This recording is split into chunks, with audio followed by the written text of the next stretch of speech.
ജില്ലയിലെ എല്ലാ സ്കൂളുകളിലും പോക്സോ അടിസ്ഥാന നിയമ പുസ്തകം വിതരണം ചെയ്യുന്ന പദ്ധതിക്ക് തുടക്കം.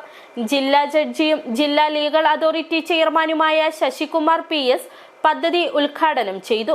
പോക്സോ നിയമത്തെക്കുറിച്ച് അവബോധം നൽകുക എന്ന ലക്ഷ്യത്തോടെയാണ് നിയമപുസ്തകം തയ്യാറാക്കിയിരിക്കുന്നതെന്നും അധ്യാപകരും കുട്ടികളും പുസ്തകം പഠിക്കണമെന്നും അദ്ദേഹം പറഞ്ഞു.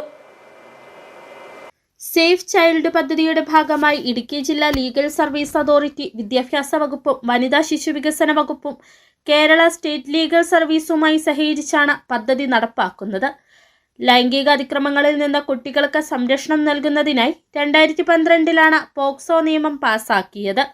പോക്സോ നിയമത്തെക്കുറിച്ച് അവബോധം നൽകുക എന്ന ലക്ഷ്യത്തോടെയാണ് നിയമപുസ്തകം തയ്യാറാക്കിയിരിക്കുന്നതെന്ന് ഉദ്ഘാടനം നിർവഹിച്ച് സംസാരിച്ച ജില്ലാ ജഡ്ജിയും ജില്ലാ ലീഗൽ അതോറിറ്റി ചെയർമാനുമായ ശശികുമാർ PS പറഞ്ഞു. കുട്ടികളെ ലൈംഗിക അതിക്രമത്തിൽ നിന്നും രക്ഷിക്കുക എന്നുള്ള ലക്ഷ്യം മുൻനിർത്തി പാർലമെന്റ് പാസാക്കിയ ആ നിയമം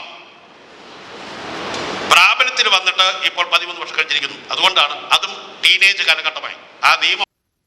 പോക്സോ പ്രത്യേക കോടതി ജില്ലാ ജഡ്ജി ആഷ്കെ ബാൽ അധ്യക്ഷത വഹിച്ചു. ജില്ലാ പോലീസ് മേധാവി TK വിഷ്ണു പ്രദീപ് ചടങ്ങിൽ വിശിഷ്ടാതിഥിയായി.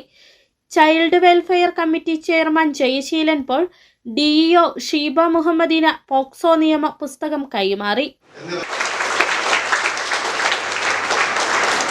യോഗത്തിൽ Thodupuzha chief judicial magistrate Sindhu Thankam, ജില്ലാ government pleader advocate SS Saneesh, POCSO കോടതി public prosecutor advocate PV Vahida, ജില്ലാ legal service authority secretary NN CG, village international school manager RK Das, school principal Saji Varghese തുടങ്ങിയവർ പങ്കെടുത്തു.